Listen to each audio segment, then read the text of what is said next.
نبی کریم صلی اللہ علیہ وسلم بنی نوع انسان کے لیے اللہ کے آخری نبی ہیں، اور آپ پر نازل ہونے والی کتاب قرآن مجید اللہ تعالیٰ کی آخری کتاب ہے۔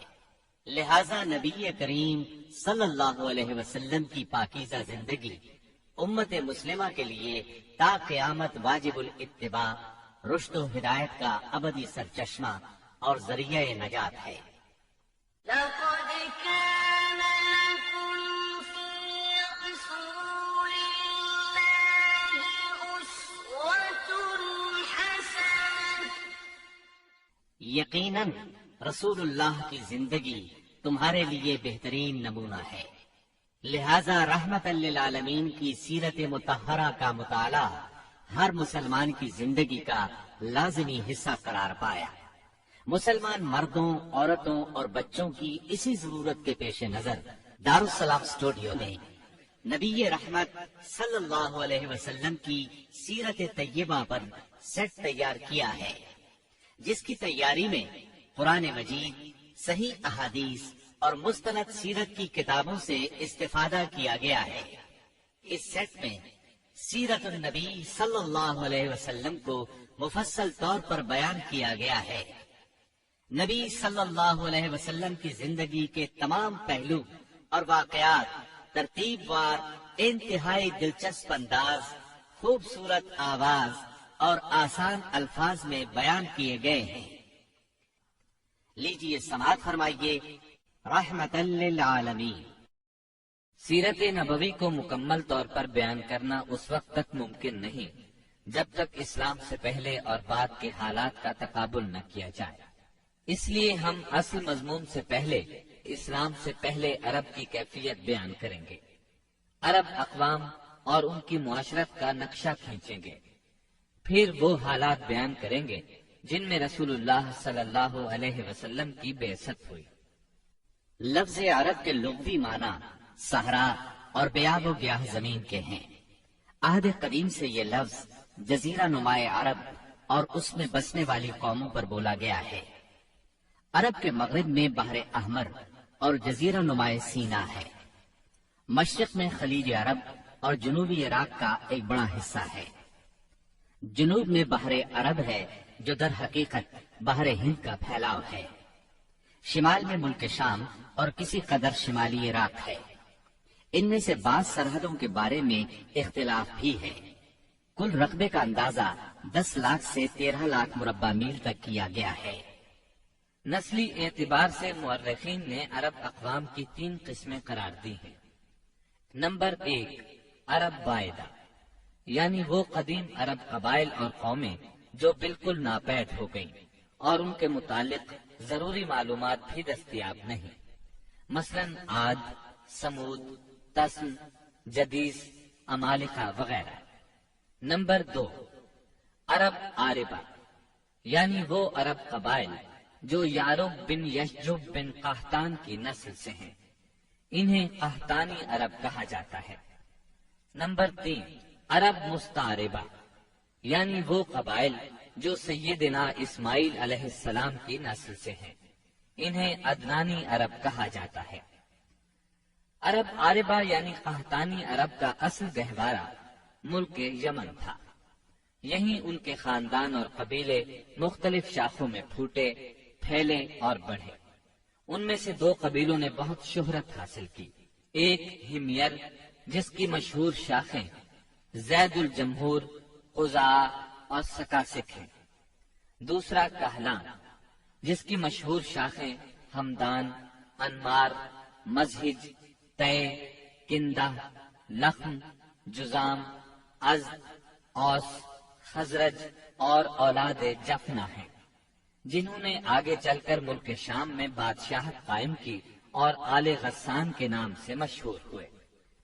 عرب مستعربہ کے جد اعلیٰ سیدنا ابراہیم علیہ السلام اصلاً عراق کے ایک شہر اور کے باشندے تھے۔ یہ شہر دریائے فرات کے مغربی ساحل پر کوفے کے قریب واقع تھا۔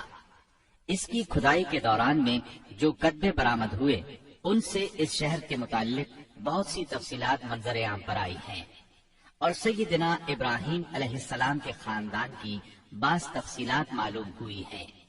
نیز ملک کے دینی اور اجتماعی حالات بھی سامنے آئے ہیں۔ سیدنا ابراہیم علیہ السلام یہاں سے ہجرت کر کے شہر حران تشریف لے گئے تھے اور پھر وہاں سے فلسطین جا کر اس کو اپنی دعوتی سرگرمیوں کا مرکز بنا لیا اور دعوت و تبلیغ کے لیے یہیں سے اندرون و بیرون ملک آتے جاتے رہتے تھے۔ ایک بار آپ مصر تشریف لے گئے۔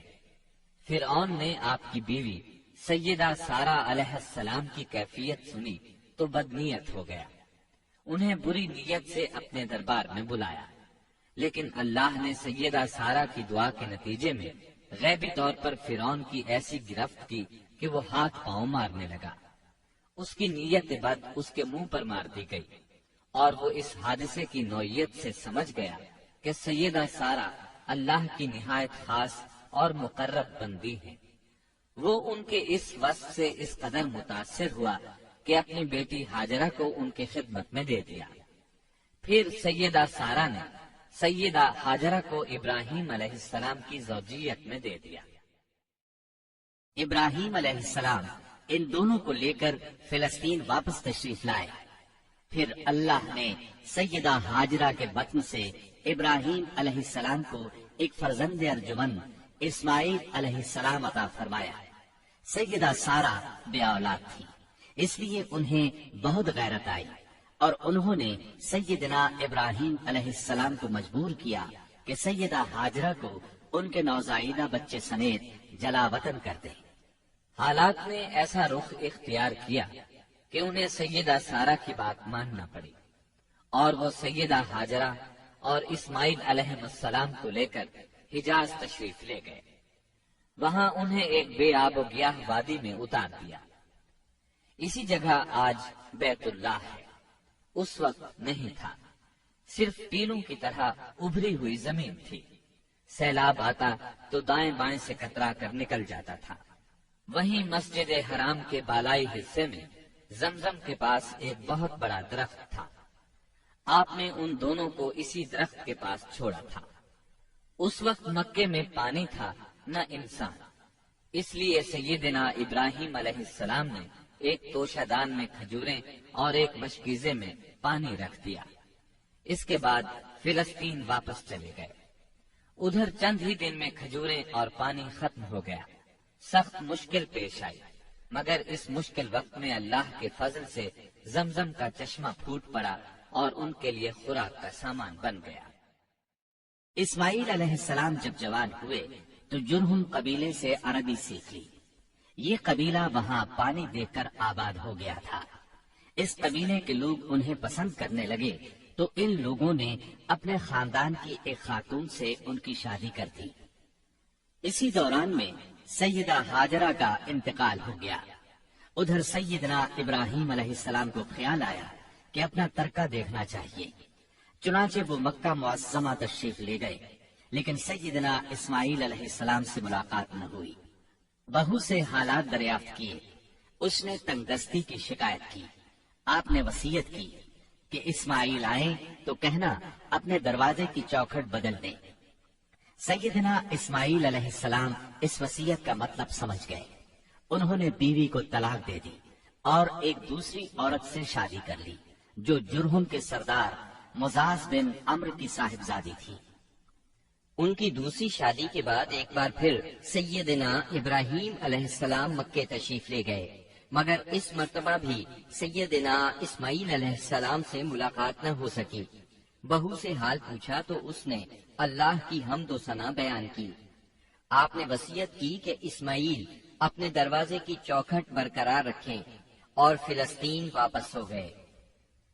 اللہ تعالی نے مزاز کی بیٹی سے اسماعیل علیہ السلام کو 12 بیٹے عطا فرمائے۔ ان 12 بیٹوں سے 12 قبیلے وجود میں آئے اور سب نے مکے ہی میں رہائش اختیار کی۔ ان کے حالات زمانے کی گرد میں دب کر رہ گئے۔ صرف نابد اور قیدار کی اولاد گمنامی سے محفوظ رہی۔ قیدار بن اسماعیل علیہ السلام کی نسل مکہ معظمہ ہی میں پھیلتی پھولتی رہی، یہاں تک کہ عدنان اور پھر ان کے بیٹے معد کا زمانہ آ گیا۔ عدنانی عرب کا سلسلہ نسب صحیح طور پر یہیں تک محفوظ ہے۔ عدنان نبی صلی اللہ علیہ وسلم کے سلسلہ نسب میں 21ویں پشت میں آتے ہیں۔ بہرحال معد کے بیٹے نزار سے کئی خاندان وجود میں آئے۔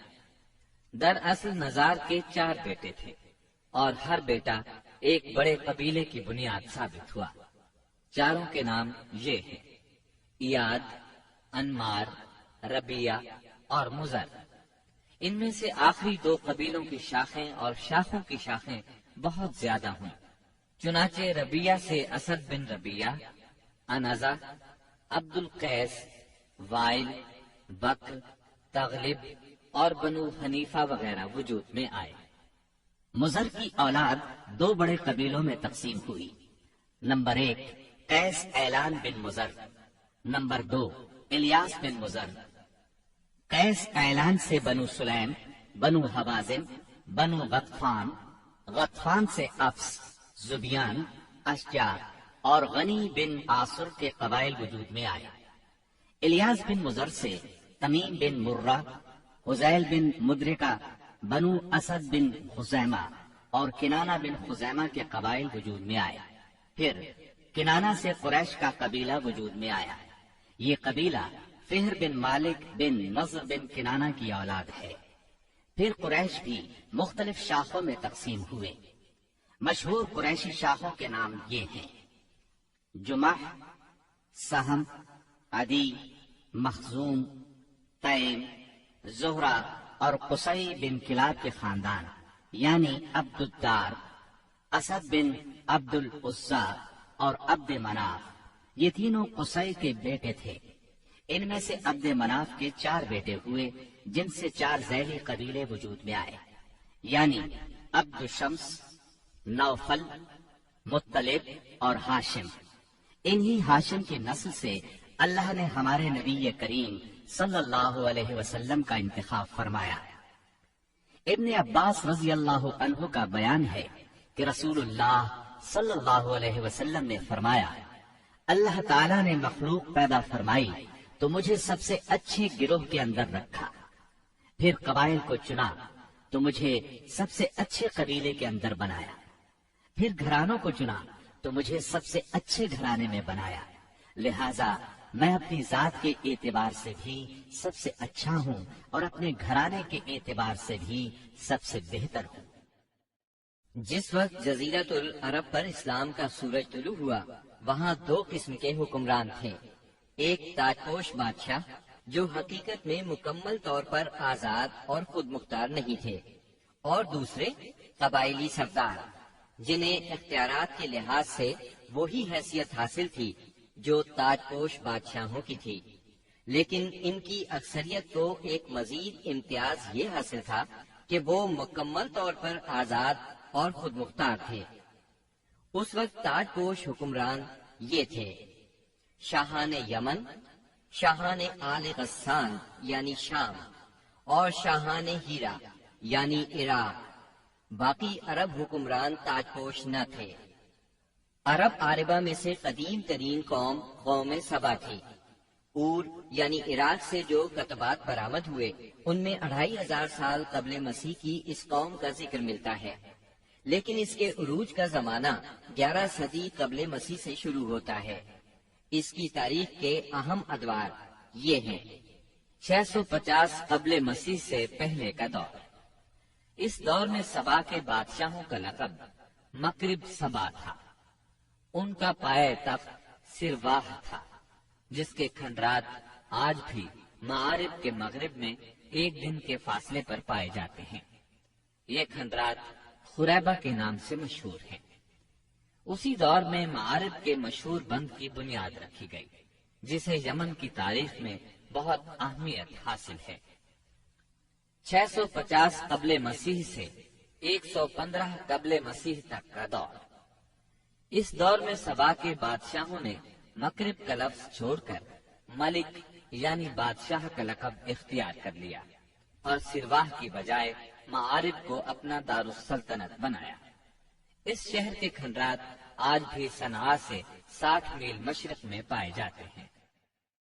115 قبل مسیح سے 300 عیسوی تک کا دور۔ اس دور میں سبا کی مملکت پر قبیلہ حمیر کو غلبہ حاصل رہا اور اس نے معارف کی بجائے ریدان کو اپنا پائے تخت بنایا۔ پھر ریدان کا نام ظفار پڑ گیا، جس کے کھنڈرات آج بھی شہر یرین کے قریب ایک دائرہ نما پہاڑی پر پائے جاتے ہیں۔ اسی دور میں قوم سبا کا زوال شروع ہوا۔ 300 عیسوی کے بعد سے آغاز اسلام تک کا دور۔ اس دور میں یمن کے اندر مسلسل اضطراب اور انتشار برپا رہا۔ انقلابات آئے، خانہ جنگیاں ہوئیں اور بیرونی قوموں کو مداخلت کے مواقع ہاتھ آئے، یہاں تک کہ ایک وقت ایسا بھی آیا کہ یمن کی آزادی سلب ہو گئی۔ چنانچہ اسی دور میں رومیوں نے عدن پر فوجی قبضہ کیا اور ان کی مدد سے حبشیوں نے حمیر اور ہمدان کی آپس میں کشمکش سے فائدہ اٹھایا اور 340 عیسوی میں پہلی بار یمن پر قبضہ کیا۔ یہ قبضہ 378 عیسوی تک برقرار رہا۔ اس کے بعد یمن کی آزادی تو بحال ہو گئی، مگر معارف کے مشہور بند میں رکھنے پڑنا شروع ہو گئے، یہاں تک کہ 450 عیسوی یا 451 عیسوی میں بند ٹوٹ گیا اور وہ عظیم سیلاب آیا جس کا ذکر قرآن مجید کی سورہ سبا میں سیل ارم کے نام سے کیا گیا ہے۔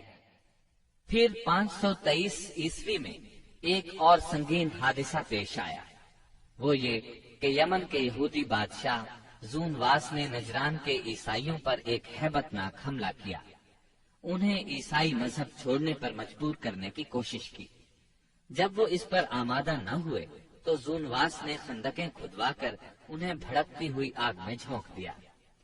قرآن مجید کی سورہ بروج میں اسی لرزہ خیز واقعے کی طرف اشارہ موجود ہے۔ اس واقعے کا نتیجہ یہ ہوا کہ عیسائیت انتقام لینے پر تل گئی۔ وہ پہلے ہی رومی بادشاہوں کی قیادت میں بلا وجہ عرب کی فتوحات کے لیے تیاری کر چکے تھے، اپنے علاقوں کو وسیع کرنا چاہتے تھے۔ انہوں نے حبشیوں کو یمن پر حملے کی ترغیب دی، انہیں باہری بیڑا مہیا کیا۔ حبشیوں نے رومیوں کی شہ پا کر 525 عیسوی میں اریاق کی قیادت میں 70,000 فوج سے یمن پر دوبارہ قبضہ کر لیا۔ قبضے کے بعد اریاق نے شاہ حبش کے گورنر کی حیثیت سے یمن پر حکمرانی کی، لیکن پھر اس کی فوج کے ایک ماتحت کمانڈر ابرہا نے اسے قتل کر کے خود اقتدار پر قبضہ جما لیا اور شاہ حبش کو بھی راضی کر لیا کہ وہ اس کے قبضے کو تسلیم کر لے۔ یہ وہی ابرہا ہے جس نے بعد میں خانہ کعبہ کو ڈھانے کی کوشش کی اور ایک لشکر جرار کے علاوہ چند ہاتھیوں کو بھی فوج کشی کے لیے ساتھ لایا، جس کی وجہ سے یہ لشکر اصحاب الفیل کے نام سے مشہور ہوا۔ عراق اور اس کے نواحی علاقوں پر سائرس اعظم کے زمانے ہی سے اہل فارس کی حکمرانی چلی آ رہی تھی۔ اسے کوروش کبیر، خورس یا سائرس ذوالقرنین بھی کہا جاتا ہے۔ اس کا زمانہ 557 تا 529 قبل مسیح ہے۔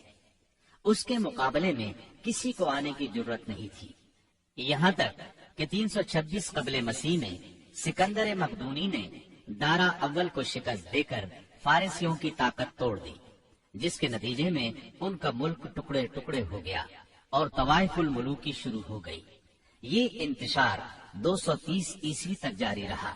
اسی دوران میں قحطانی قبائل نے اپنا وطن چھوڑ کر عراق کے ایک بہت بڑے اور شاداب سرحدی علاقے پر بود و باش اختیار کر لی۔ پھر عدنانی لوگ اپنا وطن چھوڑ کر اس طرف آئے۔ انہوں نے لڑ بھیڑ کر جزیرہ فراتیہ کے ایک حصے پر اپنا قبضہ جما لیا۔ ادھر 226 عیسوی میں اردشیر نے جب ساسانی حکومت کی داغ بیل ڈالی تو رفتہ رفتہ فارسیوں کی طاقت ایک بار پھر پلٹ آئی۔ اردشیر کے عہد میں حیرہ، بادیات العراق اور جزیرے کے ربیعی اور مزری قبائل پر جزیرۃ الوضاح کی حکمرانی تھی۔ شاہان حیرہ کے پاس فارسی فوج کی ایک یونٹ ہمیشہ رہا کرتی تھی، جس سے بادیہ نشین عرب باغیوں کی سرکوبی کا کام لیا جاتا تھا۔ یہ بات تو مشہور ہے کہ مکے میں آبادی کا آغاز سیدنا اسماعیل علیہ السلام سے ہوا۔ آپ نے 137 سال کی عمر پائی اور تاحیات مکے کے سربراہ اور بیت اللہ کے متولی رہے۔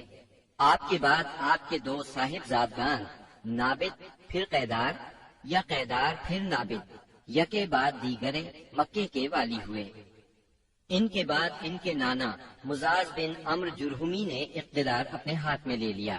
اس طرح مکے کی سربراہی بنو جرہم کی طرف منتقل ہو گئی اور ایک مدت تک انہی کے ہاتھ میں رہی۔ سیدنا اسماعیل علیہ السلام کا زمانہ قریباً 2000 برس قبل مسیح ہے۔ اس حساب سے مکے میں قبیلہ جرہم کا وجود کوئی 2100 برس تک رہا اور ان کی حکمرانی قریباً 2000 برس تک رہی۔ بنو خزاعہ نے مکہ پر قبضہ کرنے کے بعد بنو بکر کو شامل کیے بغیر تنہا اپنی حکمرانی قائم کی۔ البتہ 3 اہم اور امتیازی منصب مزاری قبائل کے حصے میں آئے۔ نمبر 1، حاجیوں کو عرفات سے مزدلفہ لے جانا اور یوم النفر یعنی 13 ذی الحجہ کو مینا سے روانگی کا پروانہ دینا۔ یہ حج کے سلسلے کا آخری دن ہے۔ یہ اعزاز الیاس بن مزر کے خاندان بنو غوث بن مرہ کو حاصل تھا۔ یہ صوفہ کہلاتے تھے۔ نمبر 2، 10 ذی الحجہ کی صبح کو مزدلفہ سے مینا کی جانب افاضہ یعنی روانگی۔ یہ اعزاز بنو ادوان کو حاصل تھا۔ نمبر 3، حرام مہینوں کو آگے پیچھے کرنا۔ یہ اعزاز بنو کنانہ کی ایک شاخ بنو تمیم بن عدی کو حاصل تھا۔ مکہ معظمہ پر بنو خزاعہ کا اقتدار کوئی 300 برس تک قائم رہا۔ یہی زمانہ تھا جب ادنانی قبائل مکے اور حجاز سے نکل کر نجد، عراق کے اطراف اور بحرین وغیرہ میں پھیلے اور مکے کے اطراف میں قریش کی صرف چند شاخیں باقی رہیں، مگر مکے کی حکومت اور بیت اللہ کی تولیت میں ان کا کوئی حصہ نہ تھا، یہاں تک کہ قصی بن کلاب کا دور آیا۔ قصی نے مکے کا بندوبست اس طرح کیا کہ قریش کو مکے کے اطراف سے بلا کر پورا شہر ان پر تقسیم کر دیا اور ہر خاندان کا ٹھکانہ مقرر کر دیا۔ البتہ مہینے آگے پیچھے کرنے والوں کو نیز آل صفوان، بنو ادوان اور بنو مرہ بن عوف کو ان کے مناصب پر برقرار رکھا، کیونکہ قصی سمجھتا تھا کہ یہ بھی دین ہے، اس میں رد و بدل کرنا درست نہیں۔ قصی کا ایک کارنامہ یہ بھی ہے کہ اس نے حرم کعبہ کے شمال میں دار الندوہ تعمیر کیا۔ اس کا دروازہ مسجد کی طرف تھا۔ دار الندوہ دراصل قریش کی پارلیمنٹ تھی، جہاں تمام بڑے بڑے اور اہم معاملات کے فیصلے ہوتے تھے۔ قریش پر دار الندوہ کے بڑے احسانات ہیں، کیونکہ یہ ان کے اتحاد کا ضامن تھا اور یہیں ان کے الجھے ہوئے مسائل آسان طریقے سے طے ہوتے تھے۔ قصی کو سربراہی اور عظمت کے یہ مرتبے حاصل تھے۔ نمبر 1، دار الندوہ کی صدارت، جہاں بڑے بڑے معاملات کے بارے میں مشورے ہوتے تھے اور جہاں یہ لوگ اپنی بیٹیوں کی شادیاں بھی کرتے تھے۔ نمبر 2، لوا یعنی جنگ کا پرچم قصی ہی کے ہاتھوں باندھا جاتا تھا۔ نمبر 3، حجابت یعنی خانہ کعبہ کی پاسبانی۔ اس کا مطلب یہ ہے کہ خانہ کعبہ کا دروازہ قصی ہی کھولتا تھا۔ خانہ کعبہ کی خدمت اسی کے ذمہ تھی، چابی بردار بھی وہی تھا۔ نمبر 4، سقایا یعنی پانی پلانا۔ اس کی صورت کچھ یوں تھی کہ حوض میں حاجیوں کے لیے پانی بھر دیا جاتا تھا، اس میں کچھ کھجور اور کشمش ڈال کر اسے شیریں بنایا جاتا تھا۔ حجاج جب مکے آتے تو اسے پیتے تھے۔ نمبر 5، رفادہ یعنی حاجیوں کی میزبانی۔ حاجیوں کے لیے بطور ضیافت کھانا تیار کیا جاتا تھا۔ اس مقصد کے لیے قصی نے قریش پر ایک خاص رقم مقرر کر رکھی تھی۔ یہ رقم حج کے موسم میں قصی کے پاس جمع ہو جاتی تھی۔ وہ اس رقم سے حاجیوں کے لیے کھانا تیار کراتا تھا۔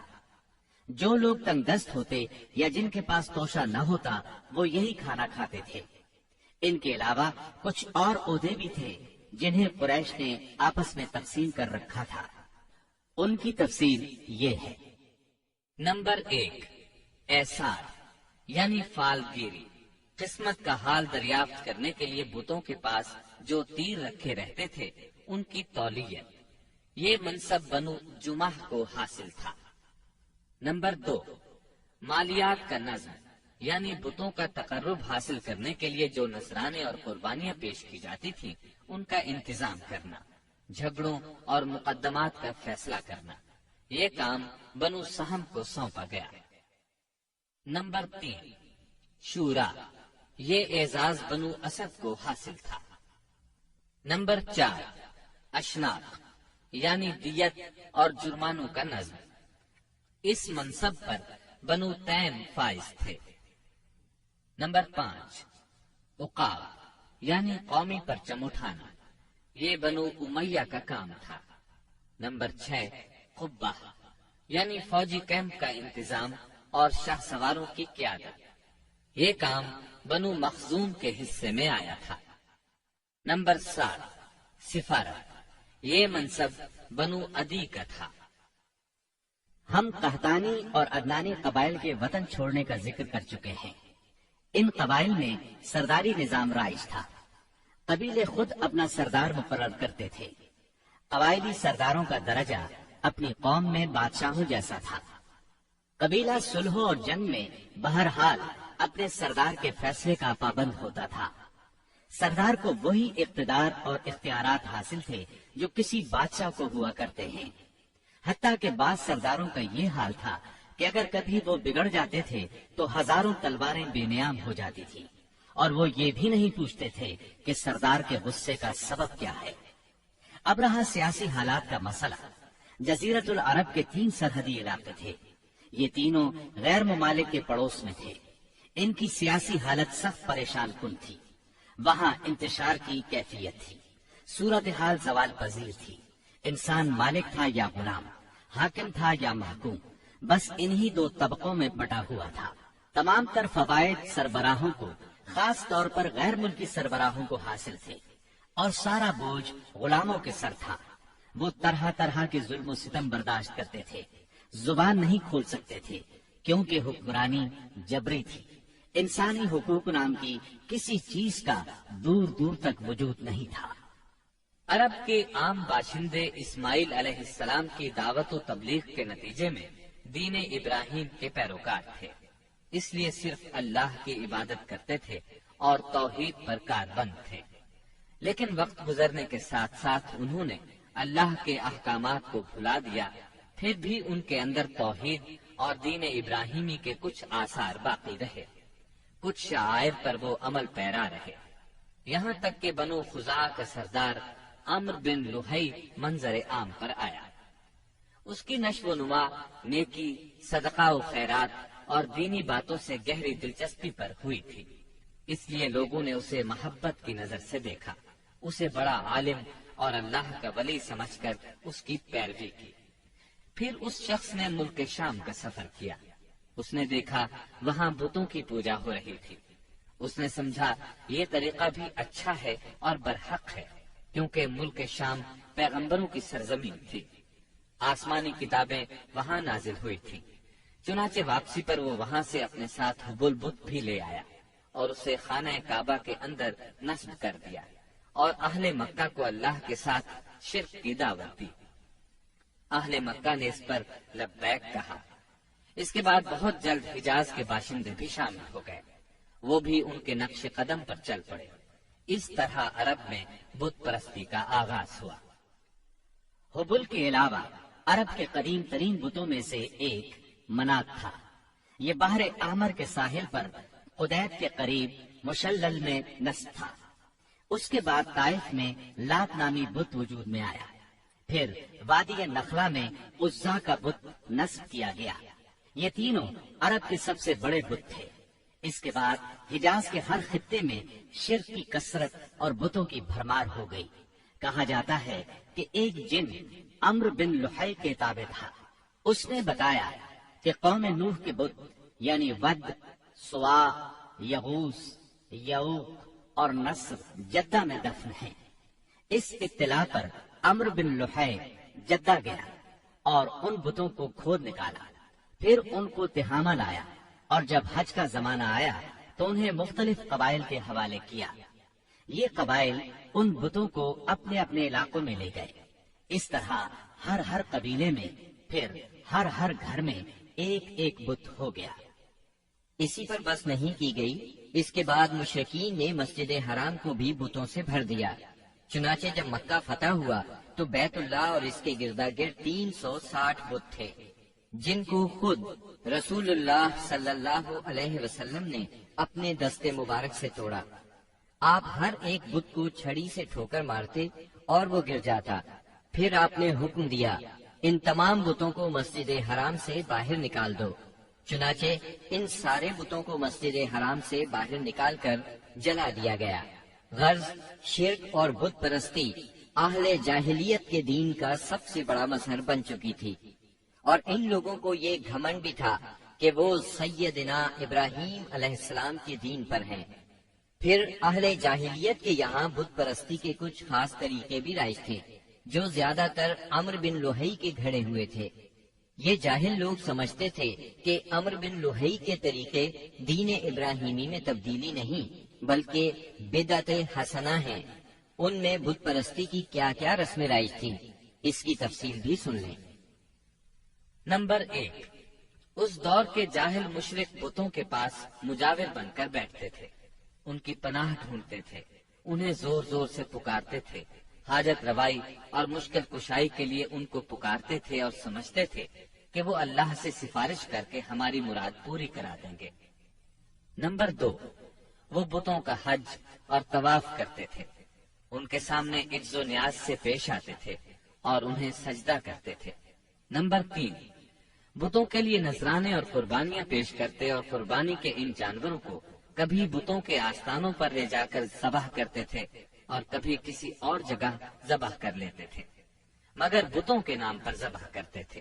ذبح کی ان دونوں صورتوں کا ذکر اللہ تعالیٰ نے سورۃ المائدہ کی آیت نمبر 3 میں کیا ہے۔ وما ذبح على النصب یعنی وہ جانور بھی حرام ہیں جو آستانوں پر ذبح کیے گئے ہوں۔ دوسری جگہ یعنی سورہ انعام کی آیت 121 میں فرماتے ہیں، ولا تأكلوا مما لم يذكر اسم الله عليه یعنی اس جانور کا گوشت مت کھاؤ جس پر اللہ کا نام نہ لیا گیا ہو۔ نمبر 4، بتوں کا قرب حاصل کرنے کا ایک طریقہ یہ بھی تھا کہ مشرقین اپنی سمجھ کے مطابق اپنے کھانے پینے کی چیزوں اور اپنی کھیتی اور چوپائے کی پیداوار کا ایک حصہ بتوں کے لیے خاص کرتے تھے۔ اس سلسلے میں ان کا دلچسپ رواج یہ تھا کہ وہ اللہ کے لیے بھی اپنی کھیتی اور جانوروں کی پیداوار کا ایک حصہ خاص کرتے تھے۔ پھر مختلف اسباب کی بنا پر اللہ کا حصہ تو بتوں کی طرف منتقل کر سکتے تھے، لیکن بتوں کا حصہ کسی بھی حال میں اللہ کی طرف منتقل نہیں کر سکتے تھے۔ اس بری عادت کا تذکرہ بھی اللہ تعالیٰ نے سورہ انعام کی آیت 136 میں کیا ہے۔ اللہ نے جو کھیتی اور چوپائے پیدا کیے ہیں اس کا ایک حصہ انہوں نے اللہ کے لیے مقرر کیا اور بذام خود کہتے ہیں کہ یہ اللہ کے لیے ہے اور یہ ہمارے شرکاء کے لیے ہے۔ تو جو ان کے شرکاء کے لیے ہوتا ہے وہ تو اللہ کے لیے نہیں پہنچتا، مگر جو اللہ کے لیے ہوتا ہے وہ ان کے شرکاء تک پہنچ جاتا ہے۔ کتنا برا ہے وہ فیصلہ جو یہ لوگ کرتے ہیں۔ نمبر 5، بتوں کا قرب حاصل کرنے کا ایک طریقہ یہ بھی تھا کہ وہ مشرکین کھیتی اور چوپایوں میں مختلف قسم کی نظریں مانگتے تھے۔ اللہ تعالیٰ سورہ انعام کی آیت 138 میں فرماتے ہیں، وقالوا هذه أنعام وحرث حجر لا يطعمها إلا من نشاء بزعمهم وأنعام حرمت ظهورها وأنعام لا يذكرون اسم الله عليها افتراء عليه۔ ان مشرکین نے اپنے خیال پر یہ بھی کیا کہ یہ چوپائے اور کھیتیاں ممنوع ہیں، انہیں وہی کھا سکتا ہے جسے ہم چاہیں، اور یہ وہ چوپائے ہیں جن کی پیٹھ حرام کی گئی ہے، یعنی نہ ان پر سواری کی جا سکتی ہے اور نہ سامان لادا جا سکتا ہے، اور کچھ چوپائے ایسے ہیں جن پر یہ لوگ اللہ پر افتراق کرتے ہوئے اللہ کا نام نہیں لیتے۔ یہ تھے ان کے عقائد۔ انہیں جانوروں میں بحیرہ، صائبہ، وسیلہ اور حام تھے۔ سیرت نگار ابن اسحاق کہتے ہیں بحیرہ صائبہ کی بچی کو کہا جاتا ہے اور صائبہ اس اونٹنی کو کہا جاتا ہے جس سے پے در پے 10-12 مادہ بچے پیدا ہوں، درمیان میں کوئی نر نہ ہو۔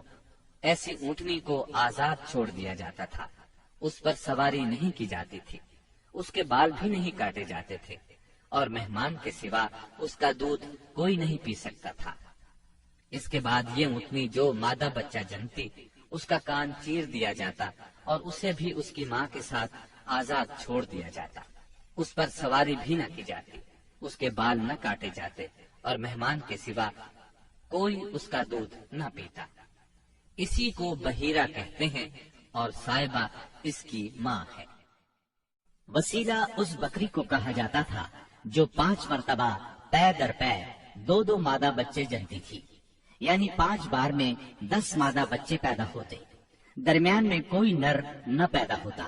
اس بکری کو اس لیے وسیلہ کہا جاتا تھا کہ وہ سارے مادہ بچوں کو ایک دوسرے سے جوڑ دیتی تھی۔ اس کے بعد اس بکری سے جو بچے پیدا ہوتے انہیں صرف مرد کھا سکتے تھے، عورتیں نہیں کھا سکتی تھیں۔ البتہ اگر کوئی بچہ مردہ پیدا ہوتا تو اس کو مرد عورت سبھی کھا سکتے تھے۔ ہم اس نر اونٹ کو کہتے تھے جس کی جفتی سے پے در پے 10 مادہ بچے پیدا ہوتے، درمیان میں نر نہ پیدا ہوتا۔ ایسے اونٹ کی پیٹھ محفوظ کر دی جاتی تھی، نہ اس پر سواری کی جاتی، نہ بال کاٹے جاتے، بلکہ اسے اونٹوں کے ریوڑ میں جفتی کے لیے آزاد چھوڑ دیا جاتا، اس کے سوا اس سے کوئی اور فائدہ نہ اٹھایا جاتا۔ عرب اپنے بتوں کے ساتھ یہ سب کچھ اس عقیدے سے کرتے تھے کہ یہ بت انہیں اللہ کے قریب کر دیں گے اور اللہ کے حضور ان کی سفارش کر دیں گے۔ چنانچہ مشرکین جو کہتے تھے، قرآن کریم میں اللہ تعالیٰ نے سورہ زمر کی آیت نمبر 3 میں اس طرح تذکرہ کیا ہے، لا نعبدهم إلا ليقربونا إلى الله زلفى۔ ہم ان کی عبادت صرف اس لیے کر رہے ہیں کہ وہ ہمیں اللہ کے قریب کر دیں۔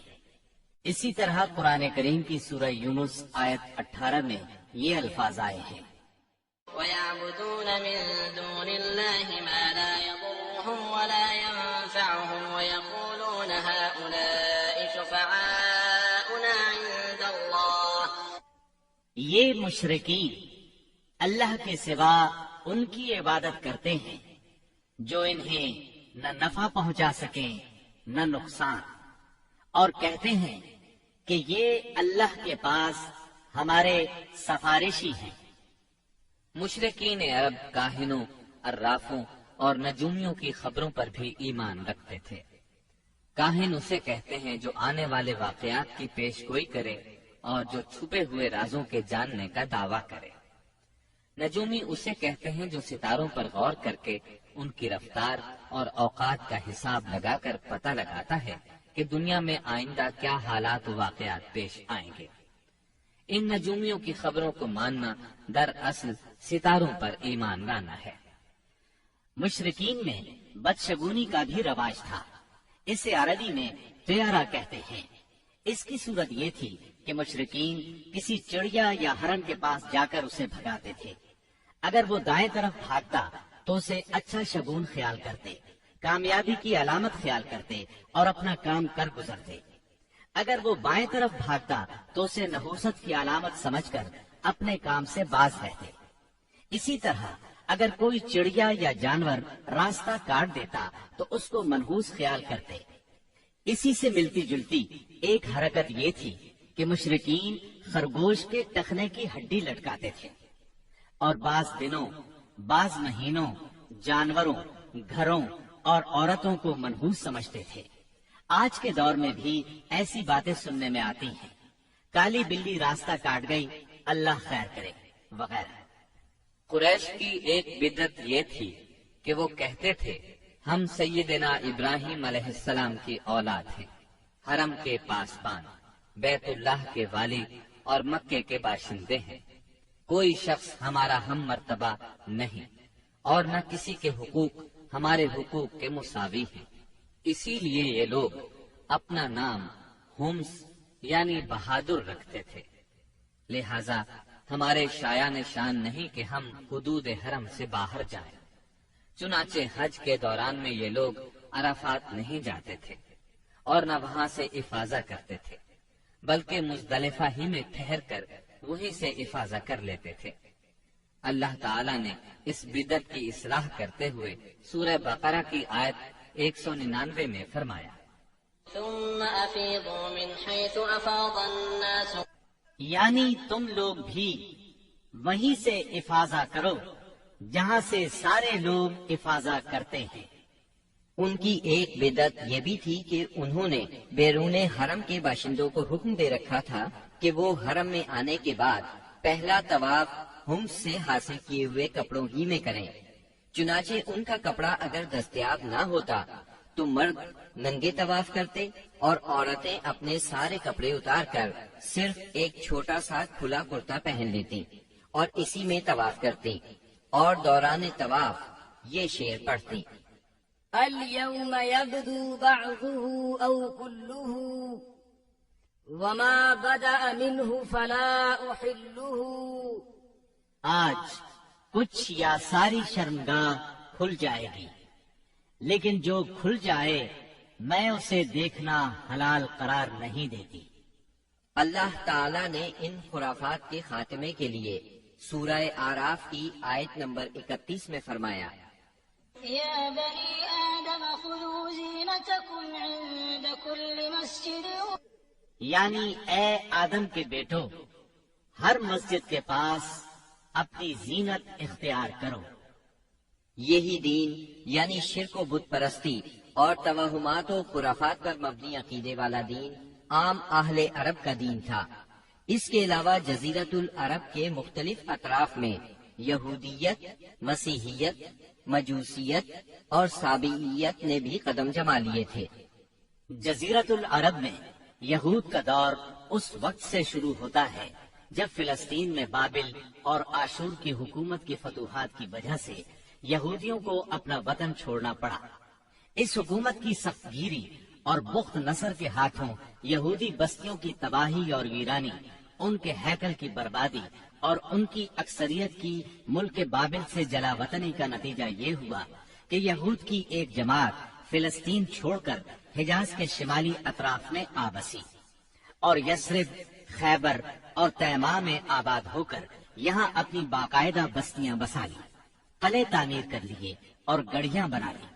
وطن چھوڑ کر آنے والے ان یہود کے ذریعے عرب باشندوں میں کسی قدر یہودی مذہب کا بھی رواج ہوا اور اسلام کے ظہور سے پہلے اس کو بھی ایک اچھی بھلی حیثیت حاصل ہو گئی۔ اسلام کے ظہور کے وقت مشہور یہودی قبائل یہ تھے: خیبر، نذیر، مستلق، قریظہ اور قینقاع۔ جہاں تک عیسائی مذہب کا تعلق ہے، بلاد عرب میں اس کی آمد حبشی اور رومی قبضہ گیروں اور فاتحین کے ذریعے ہوئی۔ یمن پر حبشیوں کا قبضہ پہلی بار 340 عیسوی میں ہوا اور 378 عیسوی تک برقرار رہا۔ اس دوران یمن میں مسیحی مشن کام کرتا رہا۔ قریباً اسی زمانے میں ایک متقی اور پرہیزگار شخص فیمیون نجران پہنچا اور وہاں کے باشندوں میں عیسائی مذہب کی تبلیغ کی۔ نجران کے لوگوں کو اس کے دین میں کچھ ایسی سچی علامات نظر آئیں کہ وہ عیسائی ہو گئے۔ جہاں تک مجوسی مذہب کا تعلق ہے تو اسے زیادہ تر اہل فارس کے ہمسایہ عربوں میں فروغ حاصل ہوا، مثلا عراق، عرب، بحرین، ہجر اور خلیج عربی کے ساحلی علاقے۔ ان کے علاوہ یمن پر فارسی قبضے کے دوران میں وہاں بھی اکا دکا افراد نے مجوسیت قبول کی۔ باقی رہا صابی مذہب، تو عراق کے آثار قدیمہ کی کھدائی کے دوران جو کتبات برآمد ہوئے ان سے پتہ چلتا ہے کہ یہ ابراہیم علیہ السلام کی کلدانی قوم کا مذہب تھا۔ دور قدیم میں شام و یمن کے بہت سے باشندے بھی اسی مذہب کے پیروکار تھے۔ عرب کے باقی دینوں کے ماننے والوں کا حال مشرکین ہی جیسا تھا، کیونکہ ان کے دل یکساں تھے، عقائد ایک سے تھے اور رسم و رواج میں ہم آہنگی تھی۔ جزیرت العرب کے سیاسی اور مذہبی حالات بیان کرنے کے بعد اب وہاں کے اجتماعی، اقتصادی اور اخلاقی حالات کا خاکہ مختصراً پیش کرتے ہیں۔ عرب آبادی مختلف طبقات میں بٹی ہوئی تھی۔ ہر طبقے کے حالات ایک دوسرے سے بہت زیادہ مختلف تھے۔ چنانچہ معزز طبقے میں مرد اور عورت کا تعلق خاصا ترقی یافتہ تھا۔ عورت کو بہت کچھ خود مختاری حاصل تھی، اس کی بات مانی جاتی تھی، اس کا اس قدر احترام اور حفاظت کی جاتی کہ اس کی خاطر تلواریں سونپ لی جاتی تھی، خون ریزی ہو جاتی تھی۔ آدمی جب اپنی شجاعت اور بہادری پر بات کرنا چاہتا، اپنی تعریف کرنا چاہتا، تو عموماً عورت ہی کو مخاطب کرتا۔ شجاعت اور سخاوت کی صفات کو ان کے درمیان بہت بڑا مقام حاصل تھا۔ اکثر اوقات ان میں صلح کے لیے عورت ہی بڑا کردار ادا کرتی تھی۔ وہ چاہتی تو قبائل کو صلح کے لیے جمع کر لیتی تھی، اور چاہتی تو ان کے درمیان جنگ کی آگ بھڑکا دیتی۔ لیکن ان تمام باتوں کے باوجود خاندان کا سربراہ مرد ہی کو مانا جاتا تھا، اور اس کی بات فیصلہ کن ہوتی تھی۔ اس طبقے میں مرد اور عورت کا تعلق عقد نکاح کے ذریعے ہوتا تھا۔ یہ نکاح عورت کے ولیوں کی نگرانی میں انجام پاتا تھا۔ عورت کو ان کی ولایت کے بغیر نکاح کا حق نہیں تھا۔ ایک طرف طبقہ اشراف یعنی معزز لوگوں کا یہ حال تھا، تو دوسری طرف دوسرے طبقات میں مرد عورت کے اختلاط کی اور بھی کئی صورتیں تھیں، جنہیں بدکاری، بے حیائی، فحاشی اور زناکاری کے سوا کوئی اور نام نہیں دیا جا سکتا۔ زمانہ جاہلیت میں کسی حد کے بغیر متعدد بیویاں رکھنا ایک عام بات تھی۔ لوگ دو سگی بہنوں کو بھی بیک وقت اپنے نکاح میں رکھ لیتے تھے۔ باپ کے بیوی کو طلاق دینے کے بعد یا اس کے فوت ہونے پر بیٹا اپنی سوتیلی ماں سے بھی نکاح کر لیتا تھا۔ طلاق کا اختیار مرد کو حاصل تھا اور اس کی کوئی حد مقرر نہیں تھی۔ زناکاری تمام طبقات میں عروج پر تھی، کوئی طبقہ یا انسانوں کی کوئی قسم اس سے مستثنا نہ تھی۔ البتہ کچھ مرد اور کچھ عورتیں ایسے ضرور تھے جنہیں اپنی بڑائی کا احساس اس برائی کی کیچڑ میں لت پت ہونے سے باز رکھتا تھا۔ پھر آزاد عورتوں کا حال لونڈیوں کی نسبت اچھا تھا۔ اصل مصیبت لونڈیاں ہی تھی۔ ایسا لگتا ہے جیسے ان جاہلوں کی اکثریت اس برائی کی طرف منسوب ہونے میں کوئی آر بھی محسوس نہیں کرتی تھی۔ جاہلیت میں باپ بیٹے کا تعلق بھی مختلف نوعیت کا تھا۔ کچھ تو ایسے تھے جو کہتے تھے إنما أولادنا بيننا أكبادنا تمشي على الأرض یعنی ہماری اولاد ہمارے کلیجے ہیں جو روئے زمین پر چلتے پھرتے ہیں۔ جبکہ دوسری طرف کچھ لوگ ایسے بھی تھے جو لڑکیوں کو رسوائی اور خرچ کے خوف سے زندہ دفن کر دیتے تھے اور بچوں کو فقر و فاقے کے ڈر سے مار ڈالتے تھے۔ تاہم یہ کہنا مشکل ہے کہ یہ سنگ دلی بڑے پیمانے پر رائج تھی، کیونکہ عرب اپنے دشمنوں سے اپنی حفاظت کے لیے دوسروں کی بنسبت کہیں زیادہ اپنی اولاد کو بہتر سمجھتے تھے اور اس بات کا احساس بھی رکھتے تھے۔ مطلب یہ کہ مجموعی طور پر ان کی حالت بہت کمزور تھی، عقل سے عاری تھی اور ذلت میں گھری ہوئی تھی۔ جہالت نے ان کو اپنے گھیرے میں لیا ہوا تھا۔ خرافات کا دور دورہ تھا، لوگ جانوروں جیسی زندگی گزار رہے تھے۔ عورت بیچی اور خریدی جاتی تھی، بعض اوقات اس سے مٹی اور پتھر جیسا سلوک کیا جاتا تھا۔ قوم کے باہمی تعلقات کمزور بلکہ ٹوٹے ہوئے تھے۔ رہ گئی حکومتیں تو ان کو صرف اپنا خزانہ بھرنے سے غرض تھی یا مخالفوں پر فوج کشی کرنے کی فکر۔ اقتصادی حالت بھی خراب تھی، صرف تجارت ان کے نزدیک ضروریات زندگی حاصل کرنے کا سب سے اہم ذریعہ تھی، اور تجارت کے لیے امن و سلامتی کی فضا کا ہونا ضروری ہے، ورنہ تجارتی آمد و رفت نہیں ہو سکتی۔ جبکہ ان کا حال یہ تھا کہ سوائے حرمت والے مہینوں کے امن اور سلامتی کا کہیں وجود نہ تھا۔ یہی وجہ ہے کہ صرف حرمت والے مہینوں میں عرب کے مشہور بازار اوکاز، ذی المجاز اور مجنہ لگتے تھے۔ جہاں تک صنعتوں کا معاملہ ہے تو عرب اس میدان میں ساری دنیا سے پیچھے تھے۔ کپڑے کی بنائی اور چمڑے کی دباغت وغیرہ کی شکل میں جو چند صنعتیں پائی بھی جاتی تھی وہ زیادہ تر یمن، ہیرا اور شام سے ملے ہوئے علاقوں میں تھی۔ البتہ اندرون عرب گلا بانی اور کھیتی باڑی کا کسی قدر رواج تھا۔ ساری عرب عورتیں سوت کاٹتی تھی، لیکن مشکل یہ تھی کہ سارا مال و متاع ہمیشہ لڑائیوں کی زد میں رہتا تھا۔ غربت عام تھی، لوگ ضروری لباس تک سے محروم تھے۔ یہ بات تو مشہور ہے کہ اہل جاہلیت میں کمینی اور رذیل عادات پائی جاتی تھی، عقل کے خلاف باتوں کی بھرمار تھی، تاہم ان میں کچھ پسندیدہ اخلاق بھی تھے۔ ان اخلاق کو دیکھ کر انسان دنگ رہ جاتا تھا۔ نمبر 1، کرم و سخاوت۔ یہ اہل جاہلیت کی خوبی تھی جس میں وہ ایک دوسرے سے آگے نکل جانے کی کوشش کرتے تھے، اور اس پر فخر کرنے کا عالم یہ تھا کہ عرب کے آدھے اشعار اسی کی نظر ہو جاتے تھے۔ اس وصف کی بنیاد پر کوئی اپنی تعریف کرتا تھا تو کوئی دوسروں کی۔ حالت یہ تھی کہ سخت سردی اور بھوک کی حالت میں بھی کوئی مہمان آ جاتا اور میزبان کے پاس اپنی سواری والی اونٹی کے سوا کچھ نہ ہوتا، اور کنبے کی ضرورت پوری کرنے کا ذریعہ بھی صرف وہی سواری ہوتی تو اپنے مہمان کے لیے ذبح کر دیتا۔ یہ ان کے کرم ہی کا نتیجہ تھا کہ بڑی بڑی دیت اور مالی ذمہ داریاں اٹھا لیتے تھے، اور اس طرح انسانوں کو بربادی اور خون ریزی سے بچا کر دوسرے رئیسوں اور سرداروں کے مقابل فخر کرتے تھے۔ وہ جوا کھیلتے تھے۔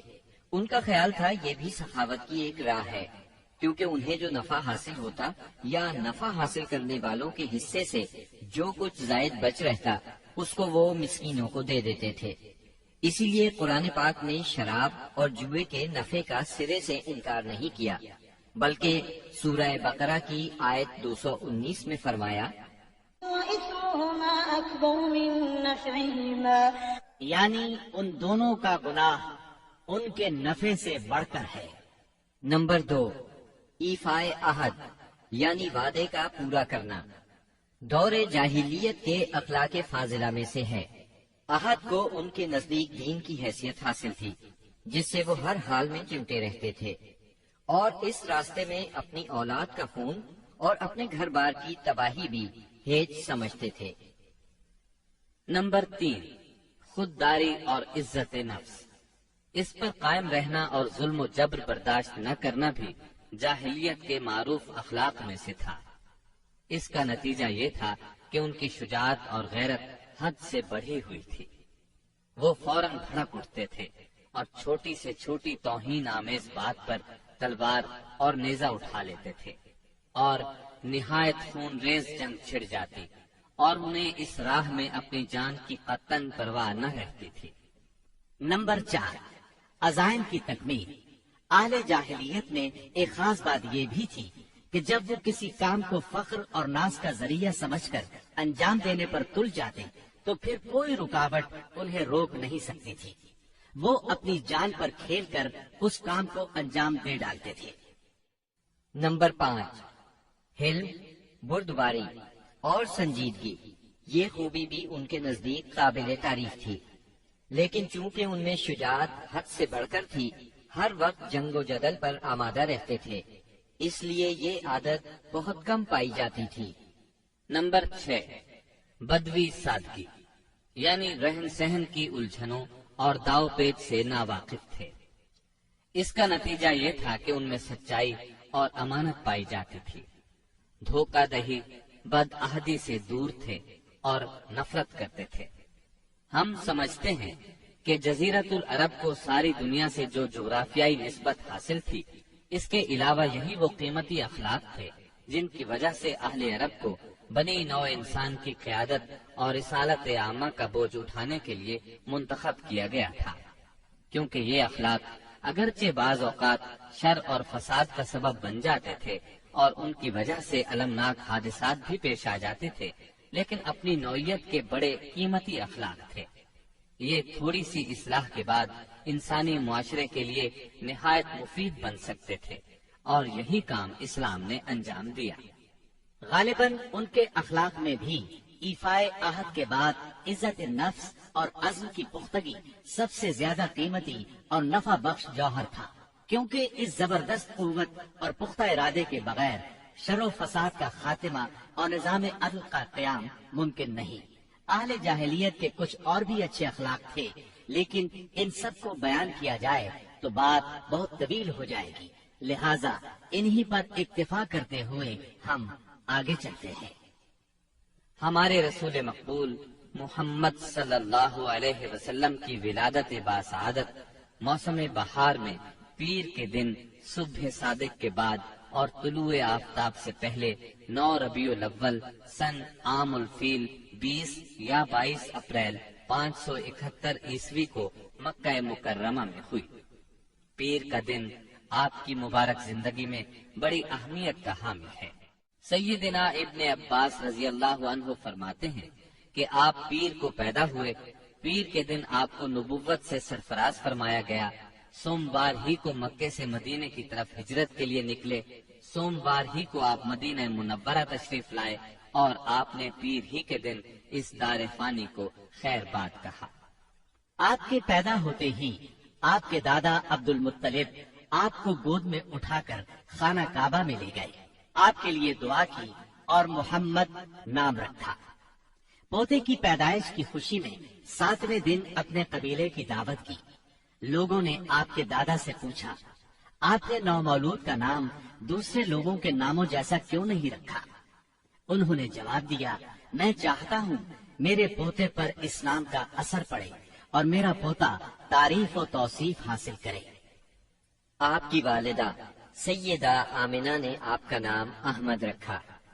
انجیل میں بطور پیشگوئی آپ کے 2 نام آئے ہیں، فارقلی اور منہمنا۔ قرآن مجید کی سورہ انبیاء آیت 107 میں اللہ تعالیٰ نے آپ کو رحمت للعالمین کہا ہے۔ وما أرسلناك إلا رحمة للعالمين، یعنی ہم نے آپ کو تمام جہانوں کے لیے رحمت بنا کر بھیجا ہے۔ آپ کا نسب نامہ اس طرح ہے، محمد بن عبداللہ بن عبد المطلب بن ہاشم بن عبد مناف بن قصی بن کلاب بن مرہ بن کعب بن لؤی بن غالب بن فہر بن مالک بن نظر بن کنانہ بن خزیمہ بن مدرکہ بن الیاس بن مزر بن نزار بن معد بن عدنان۔ اس بات پر سب کا اتفاق ہے کہ عدنان سیدنا اسماعیل علیہ السلام کی نسل سے ہیں، لیکن دونوں کے درمیان میں کتنی پشتیں ہیں اور ان کے نام کیا کیا ہیں، اس میں بہت اختلاف پایا جاتا ہے۔ آپ کی والدہ کا نام سیدہ آمنہ تھا۔ سیدہ آمنہ کے والد وہب بن عبد مناف بن زہرہ بن کلاب تھے۔ یہ وہی کلاب ہیں جو والد کی طرف سے بھی نبی صلی اللہ علیہ وسلم کے نسب نامے میں آتے ہیں۔ ان کا اصل نام عروہ یا حکیم تھا، لیکن کتوں کے ذریعے بکثرت شکار کھیلا کرتے تھے، اس لیے کلاب کے نام سے مشہور ہو گئے۔ عربی میں کلاب کتوں کو کہتے ہیں۔